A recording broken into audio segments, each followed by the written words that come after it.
Hi, I'm Hezron and welcome back to the Hezron Springer Show. This is episode 15.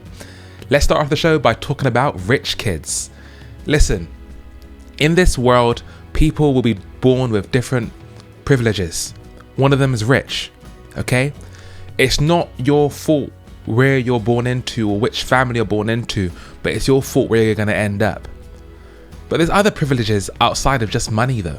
Money's great, money's always enticing, but to just say, oh my god, he's a rich kid, he's overprivileged, is almost like saying, hey, he's 6 foot, well, that's unfair. Or he's really, really smart, that's unfair. There's loads of privileges which people have that give them an unfair advantage in the marketplace. But for whatever reason, rich kids' privilege get blasted the most. This is the one which people absolutely hate. And while we could be envious of how easy it is for these kids, we can't blame them because it's not their fault which family they were born into. So we can't take our frustrations out against them. Nepo grandbaby blasted as insufferable and talentless for moaning about her luxe life in new pop song directed by her Oscar-winning mum. She's the granddaughter of the Godfather director Francis Ford Coppola and daughter of Oscar-winning filmmaker Sofia Coppola. And now Romy Mars, 18, a fully fledged Nepo grandbaby and aspiring pop star, has released a new song in which she laments the emotional emptiness of wealth, fame, and red carpet glamour. Tilted A-listers, it details the hollowness of growing up in unimaginable privilege, complete with references to private yachts, LA mansions, and fake romances with other rich kids. In a truly on-brand move, the music video was directed by none other than her Oscar-winning mother Sofia, 54, whose big screen hits include Lost in Translation and The Bling Ring. This is what I really don't understand. Why are we shaming her mum for giving her daughter the best chance at life that she can possibly can? I mean, if you had an advantage right now in life and you were successful, rich, status and fame, wouldn't you help your own kids? Yes, you would. So why do we demonize successful actors, musicians, directors, rich people in general, which translate that wealth into helping their kids climb the ladder faster than everybody else? Because if we had that same privilege, we would do the same thing for our kids too. Let's be honest here. Let's keep it 100 real. Part of the reason we work so hard is to give more to our kids. Something I hear from a lot of poor people all the time is, I want to give my kids the life that I never had. Well, here they are. This family's doing that. But yet we're demonizing her by saying things by none other than her Oscar-winning mother. Well, duh. Why would she hire some random person to do it for her when she can use her own privileges which she's got? Why would she not use the privilege that she has to rocket launch her kid's success? I mean, just because there's lots of poor kids in Africa or in Asia doesn't mean that we just don't give our kids nice things. We don't take our kids on holiday. We don't help our kid with their preparation for their interview, or we don't pay for our kids' university fees because there's other people way worse than us. So obviously this family here is on a higher level than us, than the average in the West. And she's doing the same thing, but to us normalizers. But we could say the exact same thing about how we treat our kids compared to people that are going hungry every single day. A lot of what we do in this world is to do with envy and jealousy. But let's look at her latest music video and see what it's all about. What? Sorry, I just got my hair done. I could reach for the stars, but once I get it, I want more. I can't fight love in war, so what's kissing you for? Made my car red like Elvis. Changes. Decent beat so far. Grant all of my wishes, riches to riches. And one day I'll be bored with everything that I've got. Get out of fancy clothes right after they get the shot. We create scenes from Titanic on a flying bridge yacht, just to feel something real, cause you're gone so I forgot. This golden, sunny West Coast, scenery plastic world. I miss being a real girl, sure, but I'm not a real girl anymore. I met an actor last night, he called me a star. Said he hates the spotlight, I hate his big red car. I mean, it's pretty average. That chorus really isn't giving much now, is it? Tasteless, nameless, famous, never ever on my wait list. We're judgy and bitter. He flies on my sister. I kiss her and whisper, look at my A-list. I'll be miserable after chasing what I don't want. You'll draw the line there, I'll sniff it up. I'll post pictures of a private jet wing. But she does have a decent voice. Nobody says what they really mean. They don't stop acting when they're off screen. But I'm 50% sure he's the real thing. I love this golden, sunny West Coast, scenery plastic world. I miss being a real girl, sure, but I'm not a real girl anymore. I met an actor last night, he called me a star, said he hates the Well, the music, in my humble opinion, is just about above average. But the real problem here is people are demonizing her for what she's talking about being a Nepo baby and having this glamorous lifestyle, and life is really easy for her. But you know what's funny, guys? She's just talking about what her life is like. And because her life is full of all this privilege, doesn't mean she's a bad person. She's just telling you her daily reality. And she's saying stuff like she's not a real girl, because she's not. You know why? Something that we don't often admit to ourselves being normal people is that rich kids are sucked of the adventure of going from nothing to something. They can never have that dream, that hope, that desire, because they were already born at 100 miles per hour. Look, being born into a rich family is like getting your first car and the car is always driving at 100 miles per hour and you've never been at zero. So what's fun about driving a car or riding a motorcycle is the acceleration going from 0 to 100, not staying at 100. That's pretty boring. So the same thing goes with life as well. What's great about life is going from nothing to something. There's no more fulfillment in life than that. From going from rags to riches, getting a great family, marrying a good person, life is perfect. But when you've already had that life, you've already been sacrificed of the chance for a dream and a desire and hope, because you've already had all of what life has to offer. You've already been on the yachts. You've already been to the nice holidays. You've already had the nice cars, the nice clothes. There's nothing to look forward to when you're rich. And that's something that we don't often admit, and we don't often empathize with rich kids. You know, rich kids have their problems too. Just because they were born rich doesn't mean that life is just easy for them and life is just perfect. Not at all. And the irony is, when poor people rap about their poor lifestyle, that is glorified, okay? When poor people talk about how many girls they slept with or how many people they shanked or stabbed or killed on the street, that's glorified. What's glorified is being poor, having nothing, and mum's on drugs, you're rapping about that. Oh my God, we love you. What a saint. I've got 10 baby mothers, what a saint. Oh, I shanked this guy last night. Oh my God, you are a saint. I love your music. Oh my God, great. That's one extreme. But on the other extreme, when someone talks about how they go on yachts and life is meaningless and everything's really easy, that's now bad. I mean, morally and ethically, what's more bad? That lifestyle, with the rich lifestyle where they are provided for, we never go hungry, or this other lifestyle where you have 10 baby mothers, sleep around with 100 girls, you're always poor, your mum's on crack, your whole family's on crack, the whole family's dysfunctional, you don't look after your wife properly, you don't pay for your kids are on child support. What is a worse life? But for some reason, on these two extremes, like very, very poor from a poor neighborhood and very, very rich, only the poor one's glorified and the rich one is bastardized. Why? Because I guarantee if I could poll the world right now and I just told them to pick one out of those two, 99.9% of people would pick the rich lifestyle. Because no one wants to be poor. No one wants to be struggling every single day. But what is being poor and on drugs and smoking weed and doing lean, all these bad things, that is glorified. But this girl from a nice lifestyle, she's well-dressed, well-mannered from what I can see, she is bastardized. I mean, look at her there with her mum. The music video was directed by none other than her Oscar-winning mother, Sophia 54, whose big screen hits include Lost in Translation and the bling ring Romy and her mother, Sophia, pictured in 2020.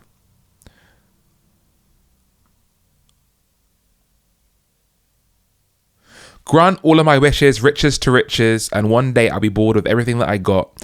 Get out of fancy clothes right after they get shot. I completely understand where she's coming from. Because once you have everything, life becomes so boring, and she was born into a lifestyle where she already has everything.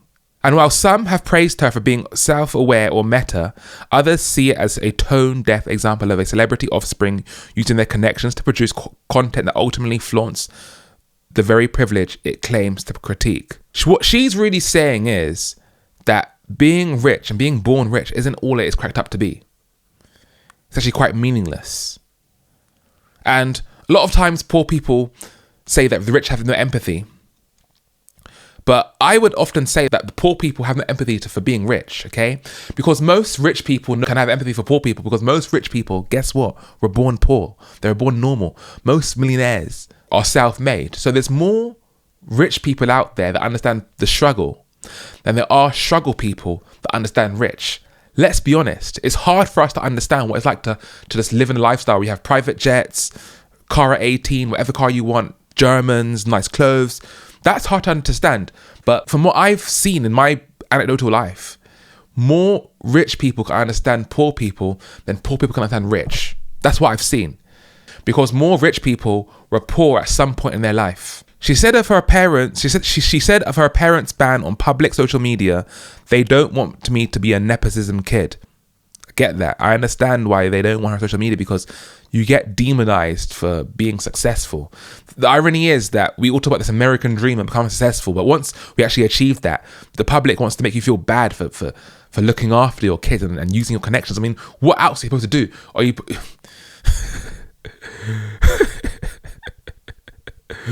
Oh, it's so funny, the irony, because I know that most working class folk, if they ever ran into money, they would lash on the privileges onto their kids instantly.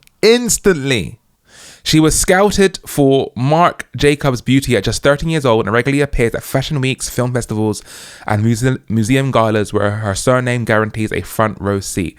Listen, you've got to realize that this girl knows no other life. This is the life that she was born into. She knows no other way. Here we are, because I tried to charter a helicopter from New York to Maryland on my dad's credit card because I wanted to have dinner with my camp friend. That's normal to her. And one could argue that you're a privileged rich kid because you can order a pizza to your door within 20 minutes, but there's dying poor kids in Africa right now. You can't blame someone for having better circumstances than what you are having. Well, there's loads of kids in Africa that don't get to have the privilege of going to school for free. Okay? So does that mean that your parents shouldn't have let you go to school? No. You use the privilege. You're born into the USA. You're born into the West. Use the free public schools. Okay?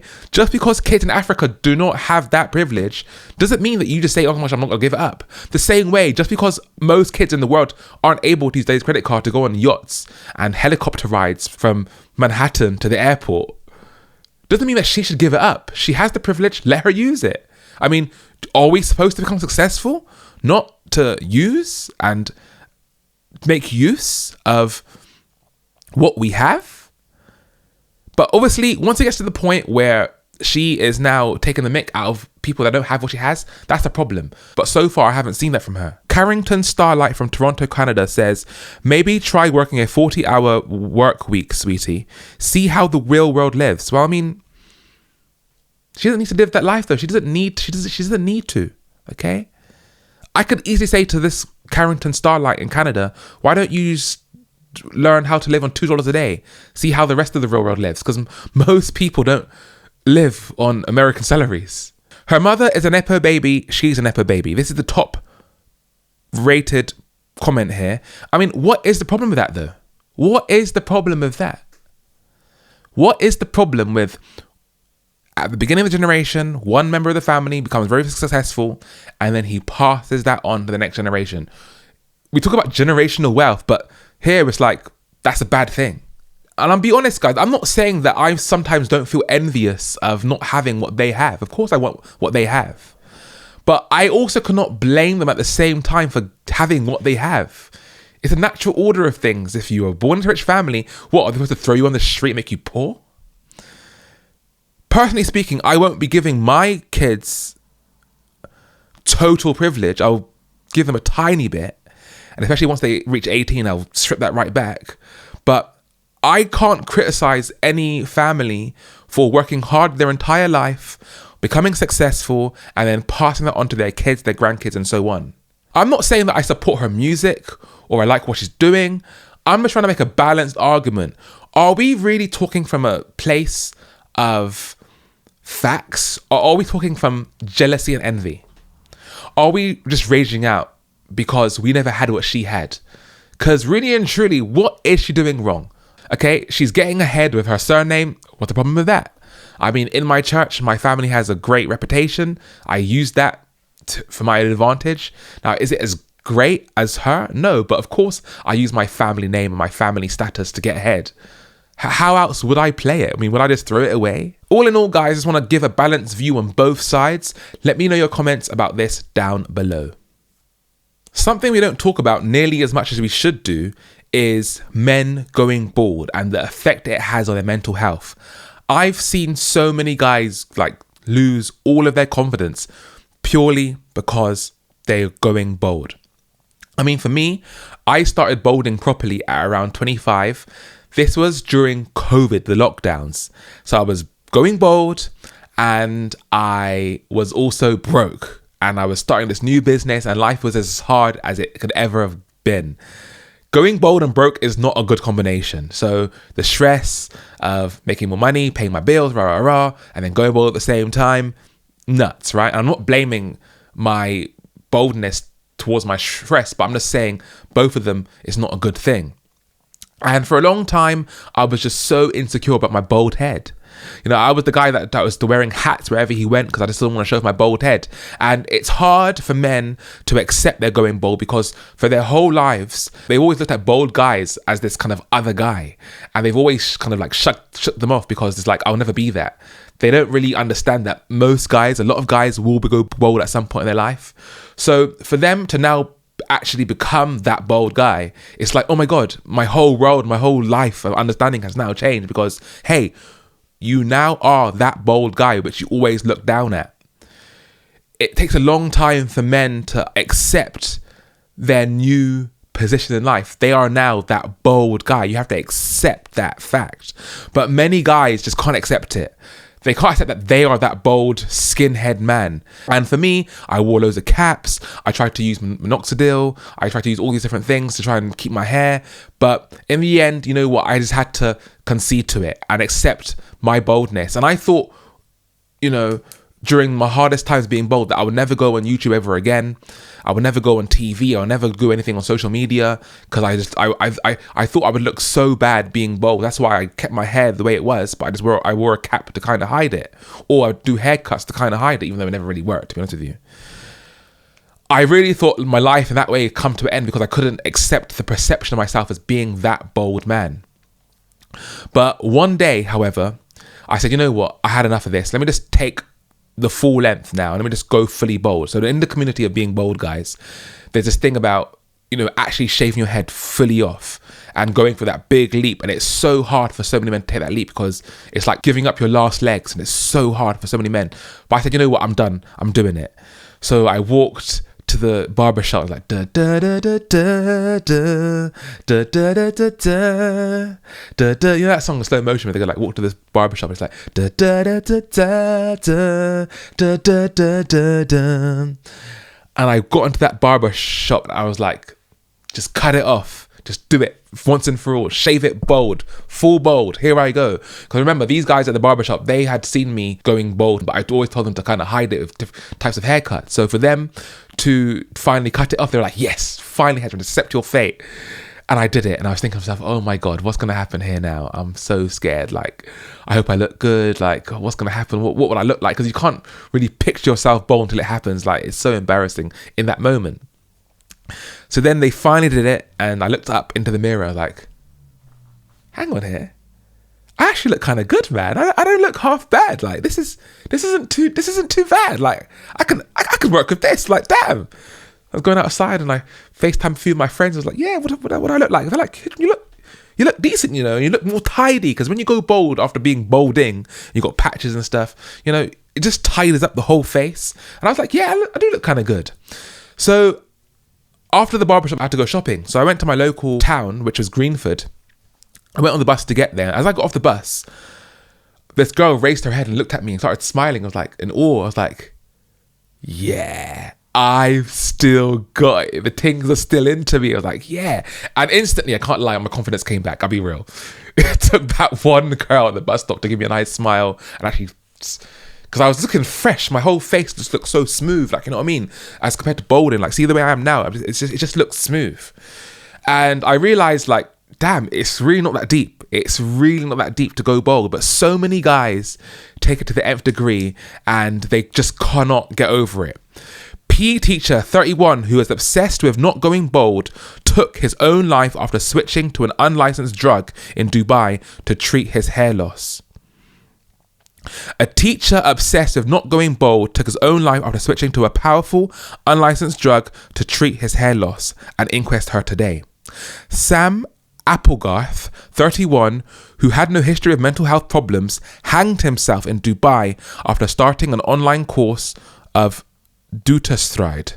Never heard of that before. A drug not licensed for hair loss in the UK. So he must have went as far to Dubai just to start using this drug because it's not available here. The PE teacher who had first sought help for his hair loss aged 22 had used minoxidil and finasteride for years without any side effects. Today, Mr. Applegarth, heartbroken girlfriend Anya Guy, 30, urged anybody having suicidal thoughts after taking dutasteride to inform medical experts in the hope of preventing similar tragedies. So that's him over there, and yeah, not a ugly guy at all, and he's got a full head of hair, and I think honestly that he wouldn't look too bad with bald head. I mean, he's got a good facial structure, good teeth, nice smile, and he's got a beard, which helps out a lot being bald. So I think it wouldn't have been too bad. And I suppose this is his girlfriend over here. The teacher later complimented it with doses of finasteride, which had been linked to terrifying side effects, including erectile dysfunction, depression, and anxiety. I mean, the lengths that balding people will go just to like not go bald it is mad, because we're just looking for any glimmer of hope. But that's the problem. For as long as we keep looking for this glimmer of hope, being bald, like, it literally controls us. The moment that I was free again was when I took my hair off. Then I was back in control of my life. I did not want my baldness to control me. I took control of it by going full bald and just saying, you know what, I've accepted my fate. In 2017, Mr. Applegarth underwent a successful hair transplant at the clinic. In follow-up consultations, Mr. Applegarth informed the doctor that he had also undergone platelet-rich plasma treatment, where a concentrated portion of his own blood was injected in a bid to rejuvenate his hair. This guy did not want to let his hair go, unfortunately, but I understand where he's coming from. We just want to hold on to that hope, like, because we think, this is the problem, we think when we have a full head of hair that our hair makes us, but it's not true. Oh my God, he did all the surgeries. He had also had his hair tattooed to give the appearance of hair in a process called scalp micropigmentation. Oh my God, this guy went through every single kind of thing he could have done. It's sad, and it shows how so many men are insecure deep down inside when their hair starts to go. This man did literally everything. All the types of surgeries, all types of like things he could do to save his hair. Minoxidil, finasteride, micropigmentation. This is a totally tragic story. And I do understand Mr. Applegarth's feelings in terms of losing your identity by going bald. But at the same time, I'm going to play devil advocates here. Because the truth of the matter is, you know what? Losing your hair really isn't that deep. It feels deep. I get it. It feels deep because I was that guy for so long. For about 2-3 years, I was holding on to my last hope. But really and truly, it's not that deep. One day it hit me. I was like, there's way worse things that could happen to me than losing my hair. Like being hit by a car that wasn't my fault. Like getting cancer out of nowhere. Like getting loads of disabilities or diseases out of nowhere that wasn't my fault. Like, there's so many things that could be worse than losing your hair. You know what? I'm still healthy. I have 2 hands. I have 2 feet. I have 2 legs. I can walk. I can work. I can make money. Life is good. And it really is an emotional journey for men to accept that, you know what? Their hair's going to go, but you're still that great guy. And in my own situation, you know what? I get more girls now than before. Because if you can overcome your boldness and still be confident, There's no one else that can beat you, because it's easy to be confident when you have a full head of hair and you're good looking and everything's going well for you, right? But being bold and still confident is like being broke and still confident, because it's so much harder to be that confident guy when you have nothing to fall back on. I mean, literally, there's no hair there. But if you can overcome that, you're going to have confidence like none other, because so many people out there have confidence because they're rich, they're successful, they're tall, they have a full head of hair, life's good. But if you can still get the same confidence as them while having no hair, you're going to be better than nobody else. And I am way more confident than now. And I think women can kind of sense that. Like, I don't rely on being rich or having hair or being 6 foot to have my confidence. My confidence comes from within. I am a bold, black, short guy, and guess what? I'm proud. Okay? Look at my bold ass head. I don't give a damn. Okay? This is me. It is what it is. Like, I've accepted my fate. I'm a bold, short man. I am 5'8". That is who I am. And you know what? You don't choose what cards life hands to you, but regardless, you have to play them. And too many guys are too insecure to play them. I am bold. It is what it is. I still get girls. I still have a successful life. I am, as you can see, I'm on YouTube now. I want to go back on TV and things like that. I do not care about being bold at all. And you know what? I wouldn't even think about getting a hair transplant. Do you know why? Because getting a hair transplant, to me, would simply undo all of the emotional life lessons that I learned from becoming bold. Me keeping my boldness the way it is actually tells me a story about my life and how I overcome a huge challenge. And for me just to go to get a hair transplant and get a full head of hair all over again, it's just like saying, you know what, F that, I'm back to how it was to begin with anyway. I don't want a new head of hair. And tell you what's funny, guys. Look at the leading hair loss expert, Dr. Bessam Farho. He is bold. He doesn't care to get his hair back. You know why? Real bold men, we've accepted our fate and we don't care to have it back. I don't care. But there's never a day that goes by where I think, you know what, I wish that my hair came back. Now I don't have to pay for the barbers ever again. It's great. I used to pay like £15 every 2 weeks for the barbers. You had to go there, you had to wait an hour, 2 hours for a bloody appointment. They had to sit in that chair and then talk stuff you didn't want to talk about. Now I just go downstairs, chip, chip, chip. I've got £100 nice razor. It's done in 5 to 10 minutes. Done. I don't have to think about, oh, my hair this, my hair that, products, all this stuff. It's so easy. All I use is oil, shave, done. So easy. And like I said, for those who can become confident while being bold, it gives me a leg up, because I believe that girls think when they see me, it's like, rah, you're this confident, but you're bold. Something that has to be more about you, because how are you having this confidence even though you haven't got hair? Let me see what's going on down here. I get more girls now and a higher quality grade of women now than when I had a full head of hair. Because being bold turned me into an absolute strong man. No one can beat me now. No one. I'm bold and proud. No, I'm not insecure. I am more than happy to be bold the rest of my life, because I am confident in myself and I don't need hair to prove it. So, absolutely tragic story about this man, and it doesn't get talked about nearly enough, because when guys get bold, it hits them like a train, just goes, and no one talks about it until it happens. Like, you know, there's so many mental health issues that are talked about, depression, anxiety, these kind of things, but going bold, it's not really in the mainstream. And here we had this guy kill himself just because of going bold, man. It's a really tragic, sad story, man. But we need to learn to accept ourselves for who we are, the looks that we have, and guess what? We can't change it. I have a big nose. I'm bold. But I know how to rock it, and I know how to make it look sexy. You know what? When you become bold, there's a different type of wardrobe you have to wear. Like, you can't use the same wardrobe you had when you had a full head of hair. You have to become dominant. You have to become sexy. You have to put your A game now. You can't be just going out dusty now when you're bold. Like, it's a whole different experience. Like, and you have to be like in shape. Like, nothing wrong. Unless you're one of those cuddly, bold black guys that have a nice beard. Most guys that are bold, you can't be fat. No. That's gonna ruin you. But if you're got this masculine frame, you're in shape.